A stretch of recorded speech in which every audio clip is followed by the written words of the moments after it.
Hello, everyone, and welcome to Shifting Tides. Today, I am delighted and so honored to bring to you Neale Donald Walsch, the author of Conversations with God. I am sure none of you would have missed reading that book or watching the film. That book changed the course of my life. It has impacted millions of people across the world and changed the whole paradigm of God. So let's welcome Neale Donald Walsch.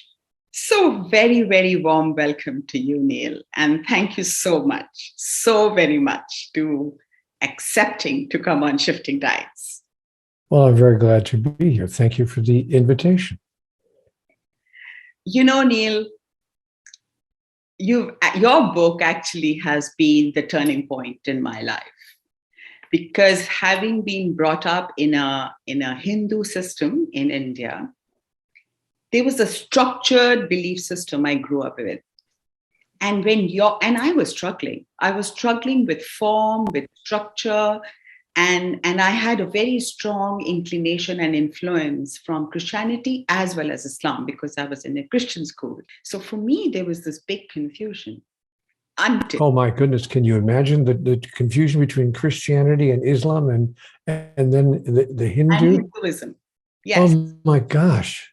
And then for me to, this whole struggle, this internal battle has been like the key of my growing up years.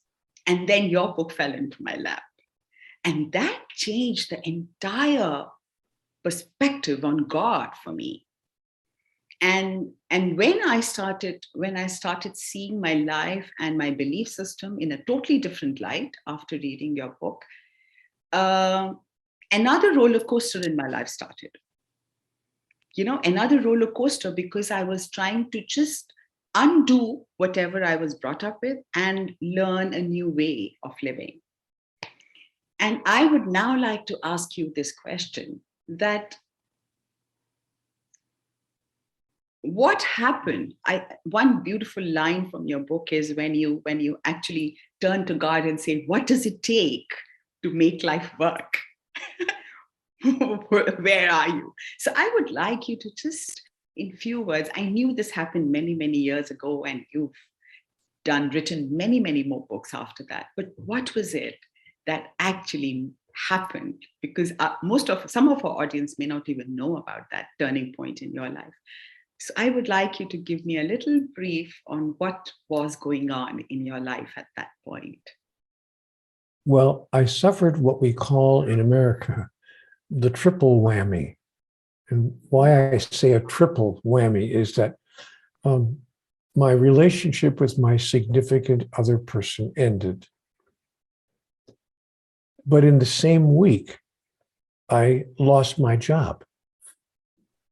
I was downsized, as we also say in America. I was downsized because the corporation that I was working for needed to lose some expenses, and I was the last person in, so I was the first person out because I had no seniority. So in the same 5-day period, I lost my relationship and I lost my job. But now, if that wasn't bad enough, 2 days later, I was in an automobile accident.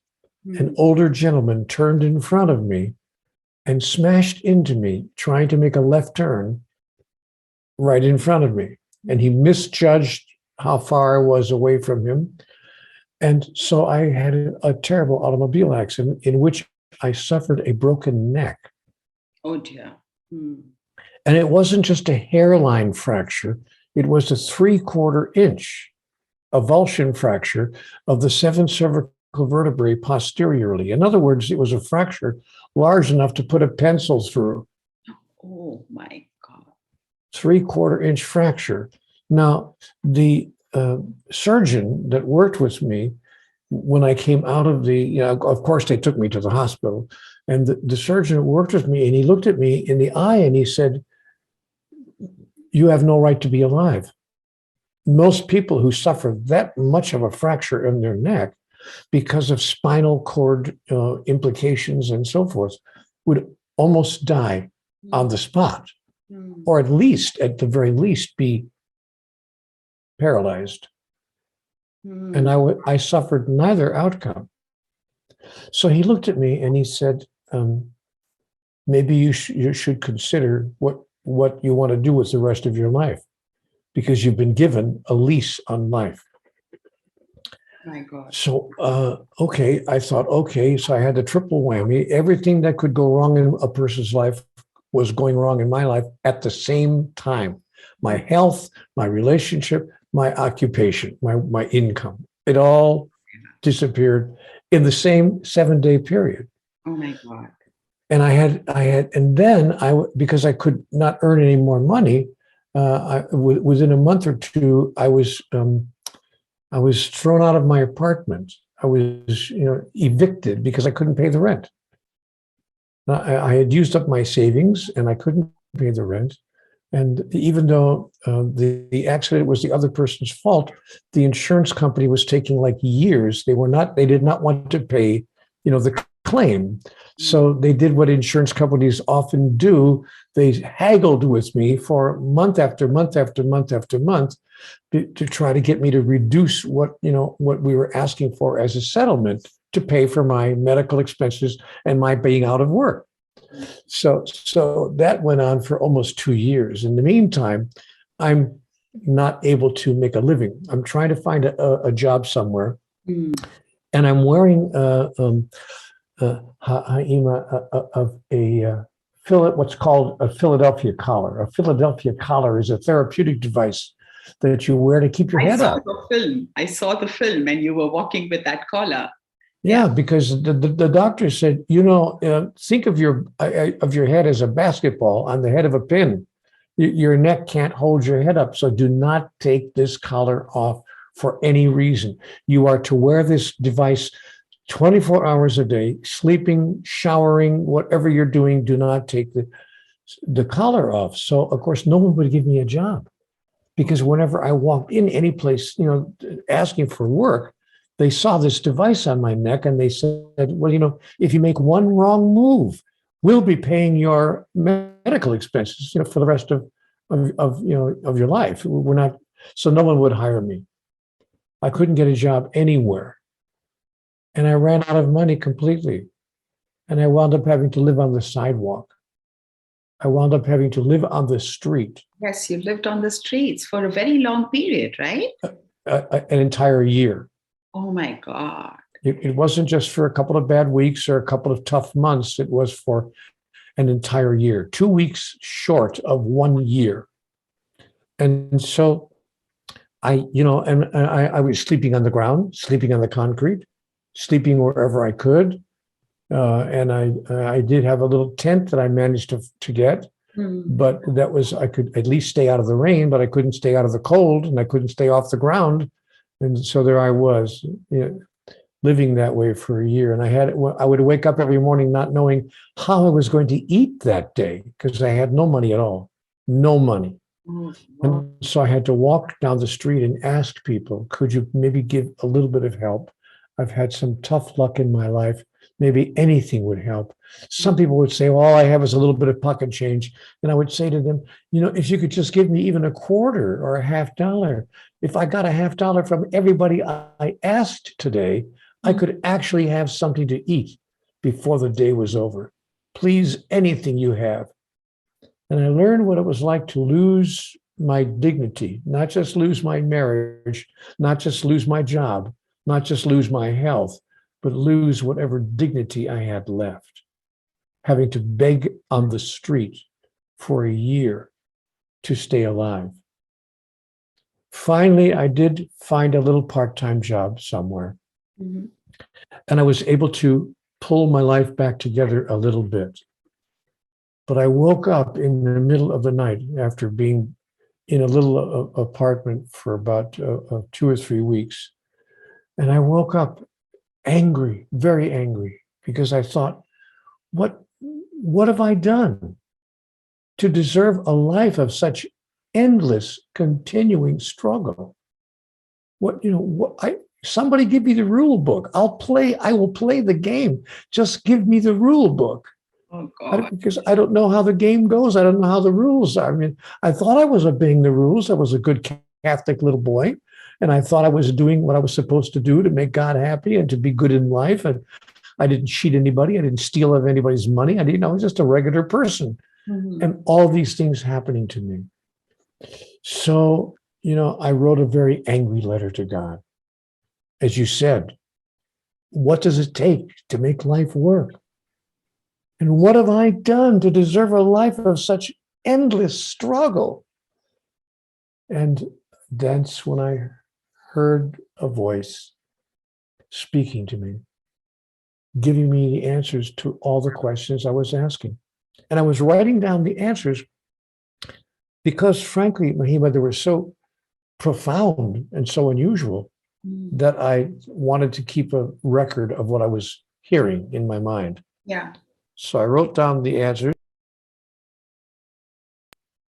and I kept a record of everything, and I never dreamt anyone would see it. I experienced that I was having a very private, sacred moment in my life. Mm. Mm. It never occurred to me that anyone else, not even people close to me, would ever see this dialogue that I was having.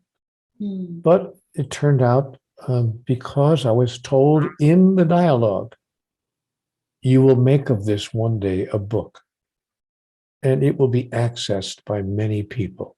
Wow. And I remember thinking, it was a silly, I don't know why I was hearing that, but I thought, no way, that's not going to happen. I mean, I could just see myself sending this to a publisher, and I could just see the publisher saying to his editors, hold the presses. I got a guy here who's talking to God. Yeah. Obviously, it's not going to happen. So I sent it to a publisher, Mhm. of 4 or 5 small little publishers. I sent it off just to test God. I thought, you know what? We'll see about that.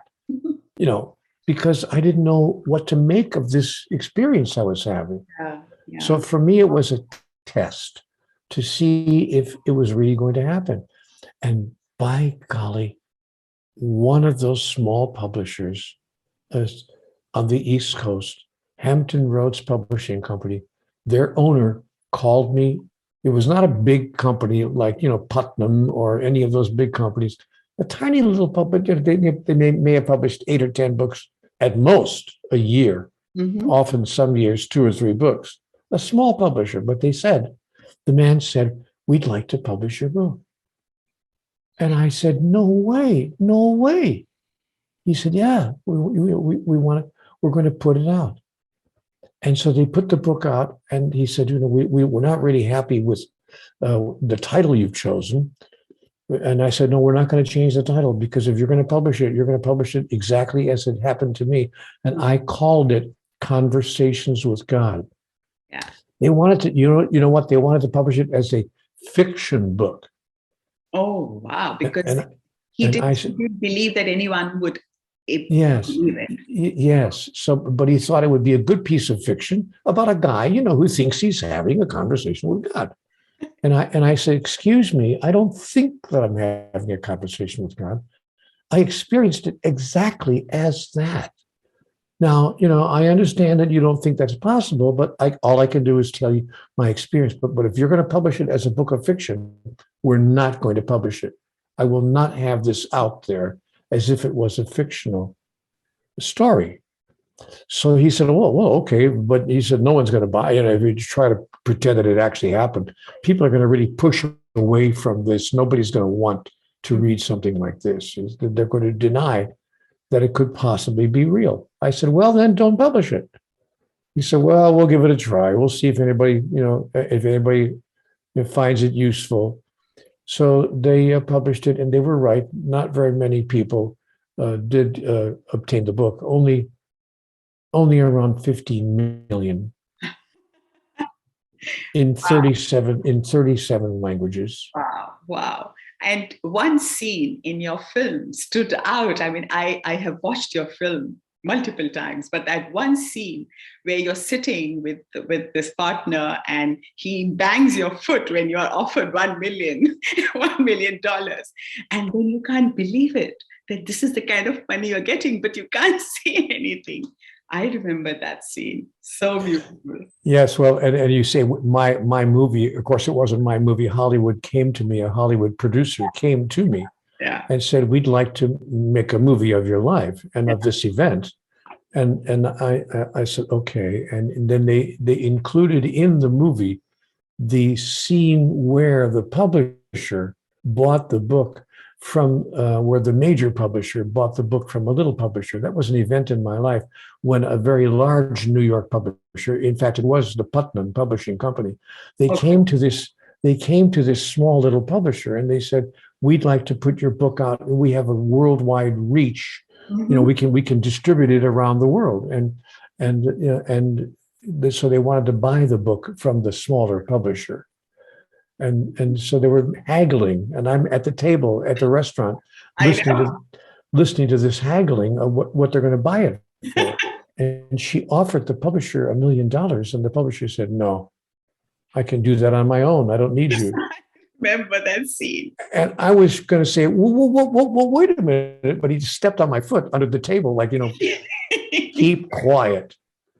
Yes. And of course, the end of that story is that the publisher from New York, the big publisher, said, okay, $1.5 million. Yeah. Yeah.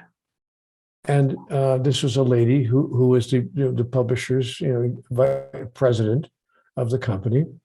She said, okay, $1.5 million. And that's when I put my hand on the small publisher's arm, and I said, done.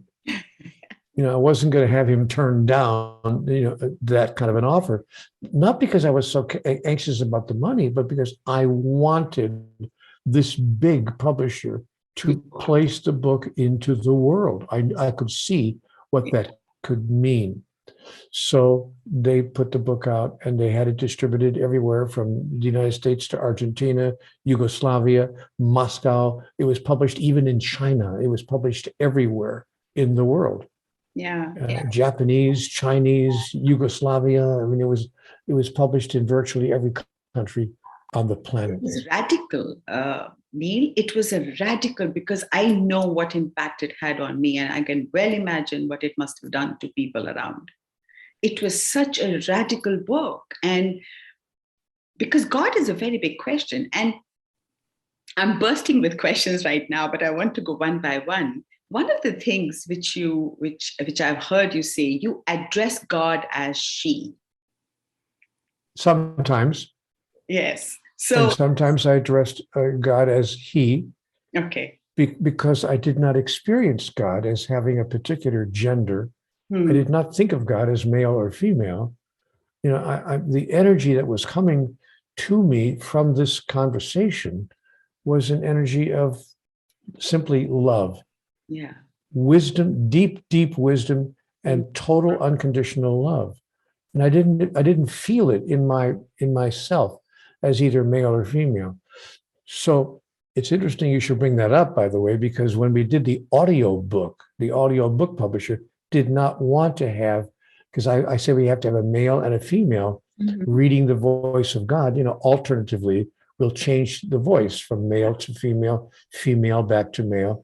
And they didn't want to do that because it was more expensive to have two actors instead of one actor. They said it's going to raise the price of the production. I said, then don't do it. The second time I had to be stubborn about it. I said, then we're not going to do the audiobook, because I will not have the voice of God read by only a man or only a woman. Exactly. I want both voices.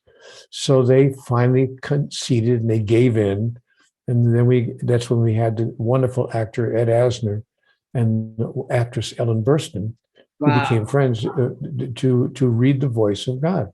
Yeah, it's such a breath of fresh air to have the she as well, as an address to God. Such a breath of fresh air. Because in India, the goddesses is worshipped. The feminine energy is worshipped. Yes. So one question, Neil, that comes to me, like, But anybody who's married understands who's God in the house. Yes, It's always she, it's not he. always she. I'm very clear that my wife is God. She Yeah. gets her way and she gets to have whatever she wants, and she's the boss. How wonderful. This should go out all over the world for men to know. They need to unlearn what they've been brought up and learn this new way, Believe me, every man knows that. They just may not admit it. Yes, I agree. I agree. And Neil, that brings me to a very pertinent question. I started shifting tides at the time when the pandemic started. The lockdown had happened and the world was closed down. So I just wanted to bring out people's stories, which were spiritually transformative moments that people had experienced, or you may call the aha moments, that changed the course of their entire life. And after that, your life really is not your life anymore, because I experienced it. I came from mainstream television, and then one moment, and that boom, I wrapped up my commercial television, and I moved to making films which only fell into my lap, or I was meant to do that, even if I did not know the subject very well at that point in time. So it was like some other force took over my life. So was your living on the streets and hearing God's voice the turning point or the aha moment of your life that turned your life around? Would you call that as a turning point? Of course, it changed. It changed my whole understanding of life. And Yeah. and you know what, Mahima, not just my understanding of life, but my understanding of myself, of who I am in relationship to all of this. And it changed my understanding. Actually, it really gave me, for the first time, an understanding, a true, deep understanding of the reason for my life, the reason for life itself, and of my connection with what I call the divine, my connection with what I call God or the higher power, or whatever word we want to use to describe that larger essence in life itself. So yes, it changed everything for me. When we go back in history, we have seen messengers of God walking the earth at different points in time in history, in different eras. There's been Jesus, there's been Buddha, there's been Muhammad, Prophet, there's been so many other people who walked the earth as messengers. Basically, I feel they come on this earth as a reminder to humanity of their own divinity and to be the children of God. But I've seen every single person goes through the darkest nights in their life, the darkest night of the soul. They are given such acid tests, like yourself. So what is this mandatory to go through these acid tests to have enlightenment? Is it necessary for anyone to really go down in the deepest pit of their life to rise again and see the light? I don't understand this, I asked the same question, of course. I want to make it real clear to anybody who's watching this that I don't obviously see myself in the same category as messengers of God. So I don't want anyone to think that I can compare myself to those great messengers that you mentioned. I'm not that. In fact, I was told in conversations with God just the opposite. I was told that everybody, because I asked, why me? Why would you choose me to have this conversation with? And God said, oh, no, you don't understand. I talk to everybody all the time. The question is not to whom am I talking? The question is who's listening? Because people will call conversations with God everything else they can think of so that they don't get ridiculed or marginalized or misunderstood. So they call it, they call God's conversations a moment of inspiration, an epiphany. Maybe they call it women's intuition. Maybe they call it an incredible coincidence. They find every other way they could describe it, so they don't have to say, "Yeah, I think that I was receiving information from the divine." Yeah. So I just wanted, before I answer your question directly, I wanted to be real clear that all of us are having conversations with God all the time. Many of us are simply calling it something else. Now, what was the original question you asked me? No, I asked that why is it mandatory? Oh, yeah, no, it's not. It's not mandatory, because I asked God the same question. And I said, do we all have to go through this? And God said, no, it's not a requirement that everybody have these trials and travails and these difficulties and these major life challenges. And in fact, there are some people who don't encounter such major challenges. I mean, living on the street for a year would be, a little bit more of a challenge than some of the things that some people are confronted with. Yeah. So in fact, the answer is no, we don't have to. But then why do we? Well, one of the reasons that we find ourselves in those circumstances is that we have failed to ask and answer life's largest questions. Who am I? Where am I? Why am I where I am? And what can I do about that? Yeah. So you see, most people go through the challenges they go through and experience them in a negative way, rather than experiencing the challenges as really opportunities to advance in the agenda of the soul.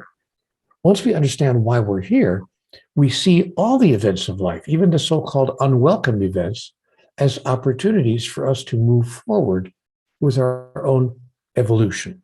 Yeah. And then we actually find ourselves, interestingly enough, being grateful for the events themselves, because we see that they have advanced us, moved us forward on the agenda of the soul. But most people have never asked themselves the question, who am I? I mean, really, who am I? Am I just a physical entity? Like a fish in the sea or a bird in the sky? More sophisticated, maybe. But in the end, a life form that's simply physical. I'm born, I live, I die. It's the beginning and the end of it. Or in fact, is it possible, just possible, that I'm more than that? Is it possible that I'm a spiritual entity having a physical experience? And if that's possible, and not everyone thinks that it is, not everyone agrees, but if we say that, yes, I think that's possible, then we needs must to ask the next logical question. If I'm a spiritual entity, what am I doing here? Why would I come to the realm of the physical, if you please, and live this lifetime that I've lived and go through all these things that I've gone through? There must be some purpose for it. There must be some larger design. I mean, I don't know how to call it, but there must be something more going on. Or as Shakespeare said so beautifully, there are more things in heaven and earth, Horatio, than are dreamt of in your philosophy. Yeah. So I suspect he was right. And that's what I wound up looking deeply at. What is really going on here? Is there more than meets the eye? Yeah, yeah. And you've written many, many books after the first series of Conversations with God. So do you continue getting dictation? Yes, all the time. And I think, again, I think we all do. You see, the reason the answer is yes is that God doesn't stop talking to us after a certain period of time, or when she thinks we've heard enough. God is talking to us all the time in a million different ways across a billion moments of our life. The chance utterance of a friend that we happen to see on the street the words on the next billboard as we drive around the corner, the lyrics of the next song we hear. Yeah. Yeah. You see, so God is talking to us all the time, using every device that life will allow in order for us to hear and to receive a new awareness, a larger understanding. Yes. Yeah. And Neil, at the time when you lost your job, when you broke your neck, when you lost your relationship, all in a matter of 1 week, was there anyone who you could speak with, trust, who could understand you or could support you in any way? Yes, but pride cometh before the fall, Mm. as it has been once said. Pride cometh before the fall. And I had too much pride. I could have gone to some people. I could have called my father, who was still alive at that time, Mm. or I could have gone to one of my brothers, or, I could have, but, I thought, well, first of all, I thought this is just temporary. I'll get out of this mess in a little, I'll get a job, because I'm really, I have a high work ethic, a high level desire to, be of value. So I wasn't a person looking for an excuse to be out of work.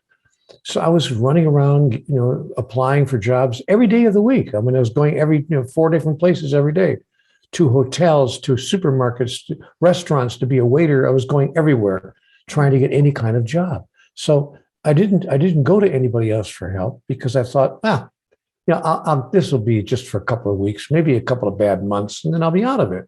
Yeah. But it kept on dragging on and dragging on and dragging on. And then it got to the point where I was too embarrassed, too ashamed to actually call my father and say, hey, I've been living on the street. Your son is a street person. Could you send me a little bit of money or help me out in some way? But I've when I got into my little apartment, I finally found a little part-time weekend job I had in my little apartment, and then I did after a year or so, I did finally call my father, and I told him that I had had a streak of bad luck, and maybe could he help me a little bit, and he did. He did send me some money. Okay. And not a small amount. He sent me a rather large amount, for at least in my life. At that time, it was a large amount of money, and so I was able to get through a few more months that way, until I finally could get back into the swing of things and get a full-time job and start my life over again. Okay. But all of this took place in that interim period where I was challenging God.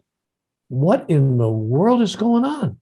And what is it that I don't understand, the understanding of which would change everything?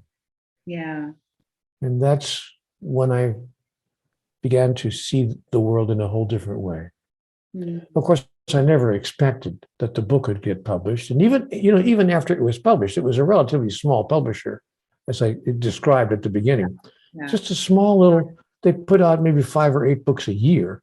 So I thought, okay, maybe they'll sell a few thousand copies. It's not, who would have thought that what occurred would actually happen? Yeah.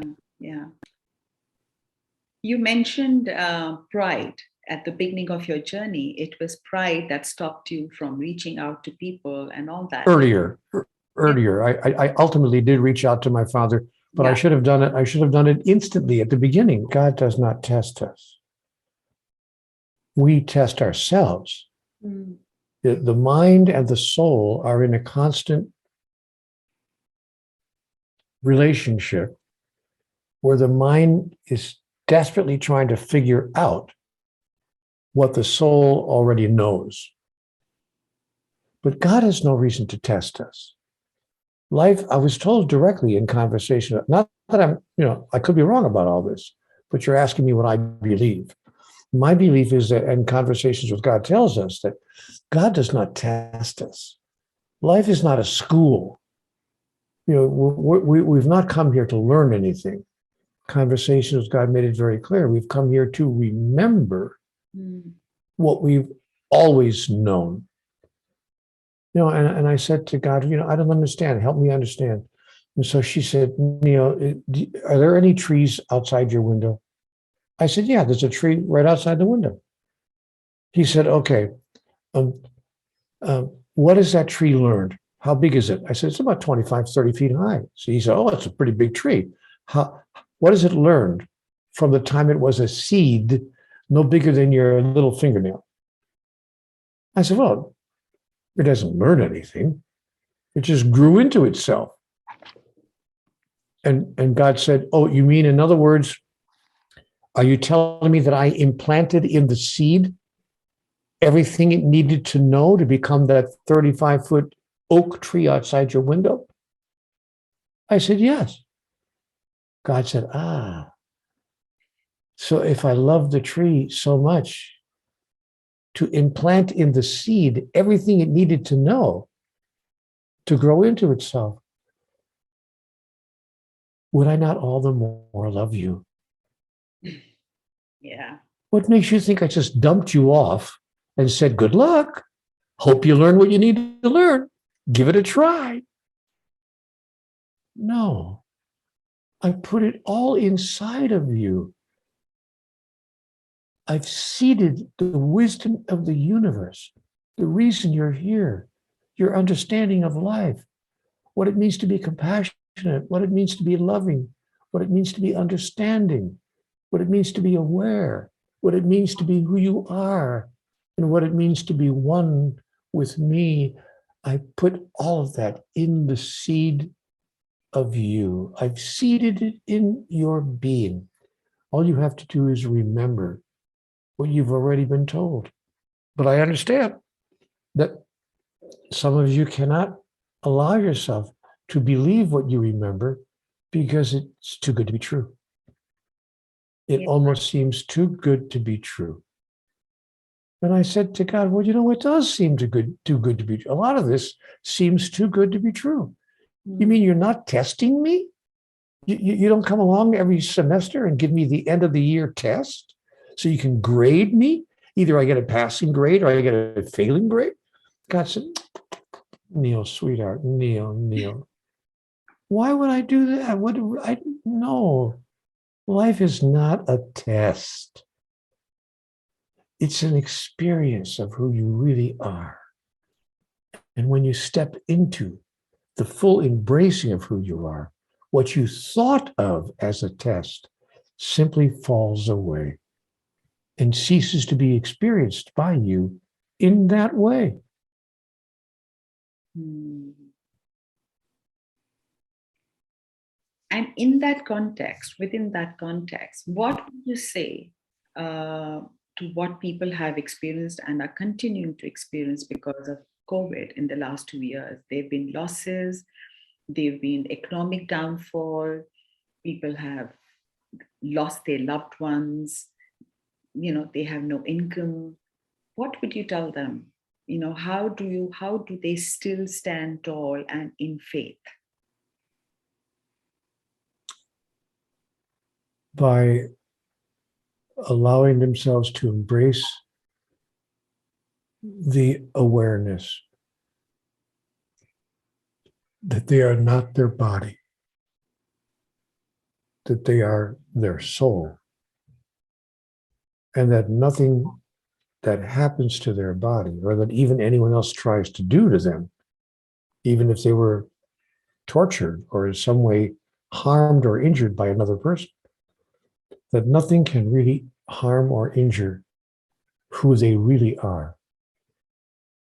And people say, oh, Neil, that's just a fanciful thing. Nobody would say anything like that. I said, really? Have you read Psalm 53?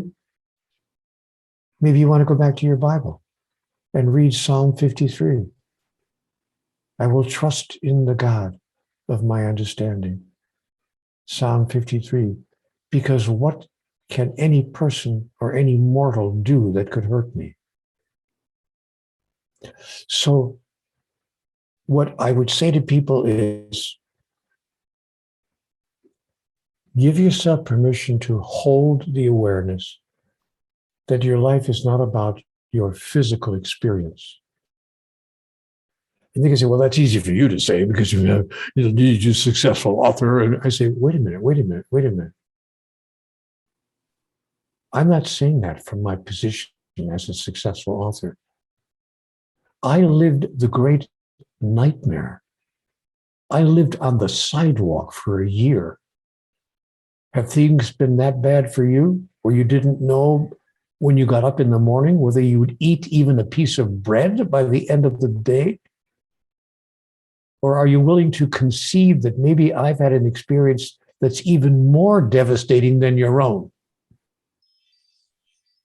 So I'm coming from that place when I tell you that I have learned that my life has nothing to do with my physical experience, but it does have to do with my spiritual experience and my spiritual expression and my spiritual demonstration.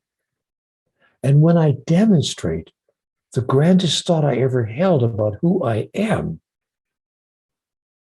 that I am, in fact, united with and an individuation of the divine, when I use my life to demonstrate that, everything else falls into place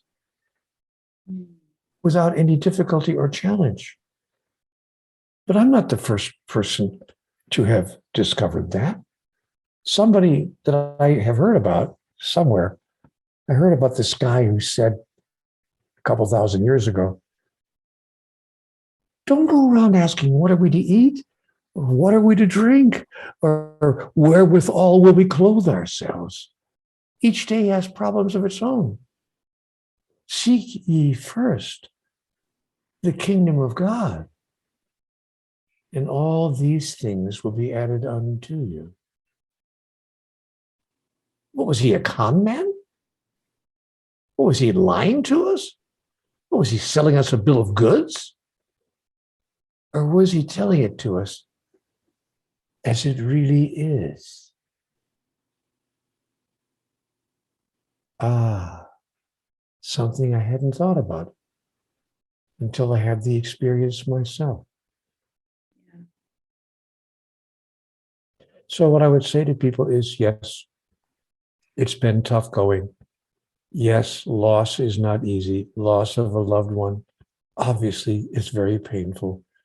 Wear your pain as a badge that announces the love that you have for that person that you've lost.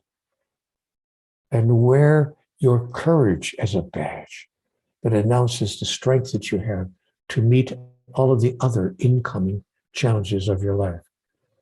The economic collapse, the pandemic, all of the challenges, for that matter, that we all encounter in our lives.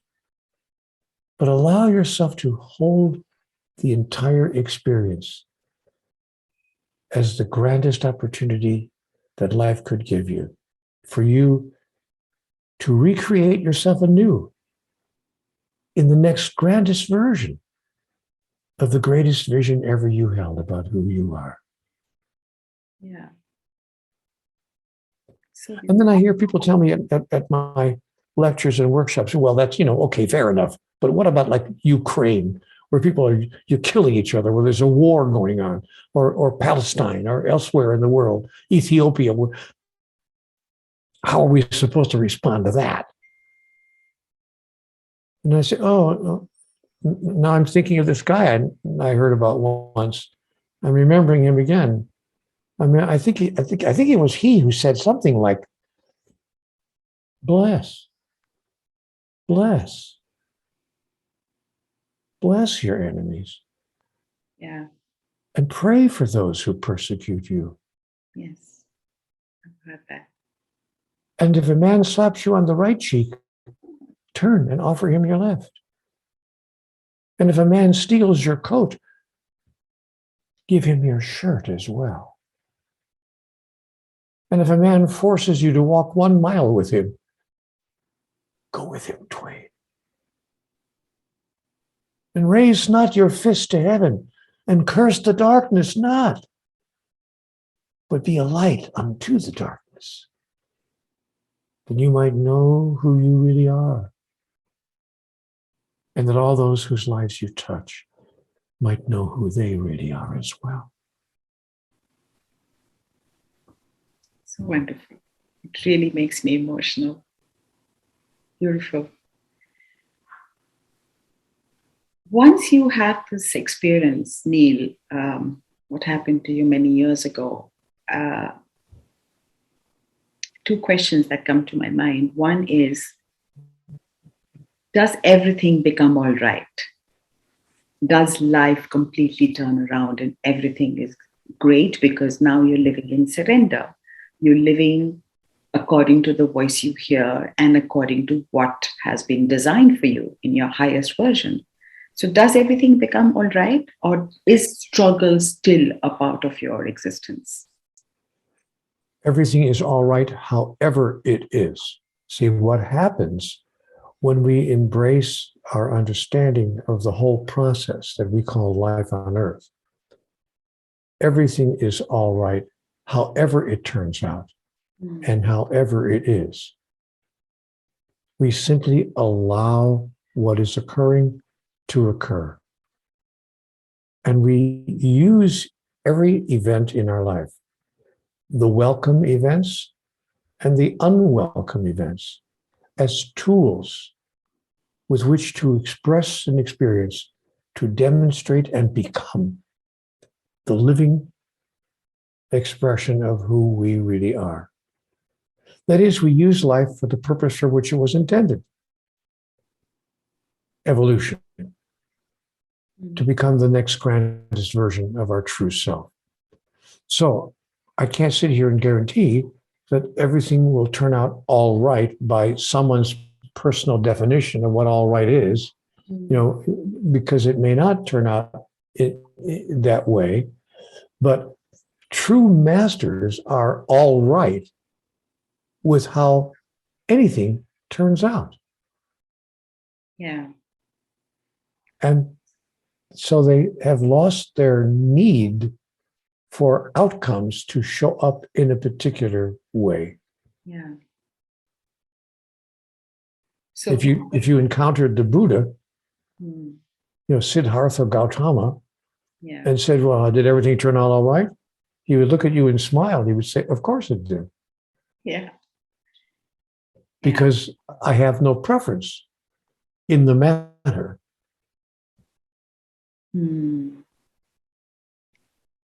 So the key, I would say, is just say thank you for whatever there is. And for the opportunity that it has given me. Yeah. To demonstrate and to experience, to express the wonder of who I really am. Yeah. I worked for a time in my life for a lady named Elizabeth Kubler-Ross. And she was a psychiatrist, and she was really the founder of the hospice movement in the world. And but she, as one of her staff members, I was asking her about, how I could avoid the challenges in my life, the bad things that were happening, the unwelcome events. And she had a very heavy Swiss accent, and she looked at me one day and she said, "My dear Neale, you must remember this. To the best students go the most difficult lessons." Yes. I never forgot that. Yeah. Yeah. In the end, Neale, I would really like you to give a message to the world through this show. What is it that you'd like to tell people? You've come up with your latest book, The God Solution. I'm reading that currently. So what is it that you would like to say to the world vis-a-vis your so many years of experience with God? I would like to share with the world that we need, or would be most benefited from redefining, creating a new definition of who and what God is, of what life is really about as a process. and of who we really are. That if we come up with a new definition of those three aspects of life, our life can change virtually overnight. And in the God solution, I offer a new definition of God. I say to people, what if we decided that God was simply pure love? Now, you know, when I say this in front of an audience, somebody inevitably in the back of the room stands up and says, "Oh, Neale, for heaven's sake, have I been listening to you for 20 minutes to hear you tell me that God is love? We all know that God is love. Every religion on the earth, even if they disagree with doctrine, would agree that God is love. My goodness." And I have to say to them, whoa, wait a minute. I didn't say God is love. That's not what you heard me say. I said God is pure love. And then I have an opportunity to explain. The pure love needs, requests, asks for, hopes for, and of course demands nothing in return. Yeah. Now that's the God solution because it's theologically revolutionary. We can't imagine in any of the world's major religions a God who doesn't need, require, hope for, or demand anything at all. A God who doesn't matter to God if we even believe in God. We can't imagine such a God who would love us so unconditionally. Yeah. And who would need nothing, even though God is supposed to be everything that is, but still we imagine that God must need something from us or God wouldn't be happy. Yeah. But if we could embrace the notion of a deity that needs, requires, demands nothing in return, that would give us a new ethic, a new human ethic, because you understand what's been going on here. Mahima, human beings have been imitating God. We've been modeling the behavior of God. That is, we behave with each other the way we've been taught that God behaves with us, which is that God loves us, but God also has judgment, condemnation, and punishment. And so we can say to each other with a straight face, I love you, but I will also judge, condemn, and punish you if you don't do for me what I need you to do for me. Absolutely. Yeah. And so if we believed in a God who has no judgment or condemnation or punishment of any kind, a God who has no need for anything at all from us, then we would embrace or have the opportunity to embrace a new moral ethic for humanity, a new ethic for our political, our economic, our social, and yes, our spiritual interactions with each other. We could say to each other, I need nothing from you in order to be good to you. I need nothing from you in order to express love for you. It's really very simple. I am whole, complete, and perfect. And nothing is needed from you for me to experience myself in that way. What would I say to people? What is it that I want people to understand or would like them to be able to embrace? I share with them a mantra. This is a mantra that I have been using in my own life. Each day when I see someone for the first time, maybe it's the person across the pillow that I'm seeing for the first time that day. Or maybe it's a relative, a member of my family in another part of the house. Or perhaps it's a friend across the street, or a neighbor downtown, or a total stranger at the post office. Whenever I see anyone for the first time that day, I say my mantra. Not out loud. I don't say it out loud because no one would understand. But I do say it in my mind.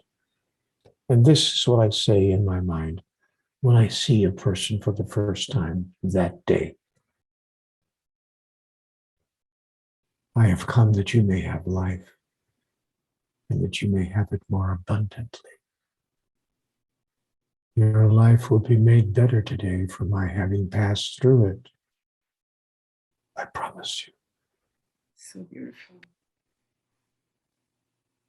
Thank you, Neale. Thank you. I'm truly honored to talk to you. It's very endearing to have this conversation. Be careful with this stuff, because if you actually use it in your life, you'll never be the same again. And you will experience the full wonder and glory of who you really are. I could, of course, be wrong about all of this, but I don't think so. You make me cry. Thank you. I really don't have words to thank you. Thank you so much. Thank you for the opportunity to share this with you and with your audience. Thank you. You're welcome, my friend. Thanks for the opportunity to share this time. Ever since conversations with God came into my life, from where I did not see my life same again, I have not stopped reading Neale. And today, having this opportunity to come face to face with Neale himself and having this most endearing conversation, it has touched my heart in a very, very deep and profound way. I don't have much words to say except I am so much in gratitude. I'm so thankful for having this chance of not only talking to him, but bringing him to you all.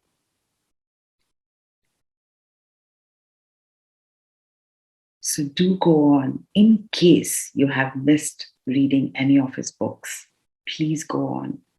Read his books, be inspired, and change the course of your life. As he rightly said, you will not be the same person again. Sending you much love, lots of blessings from Shifting Tides to your home. Thank you so much for watching Shifting Tides.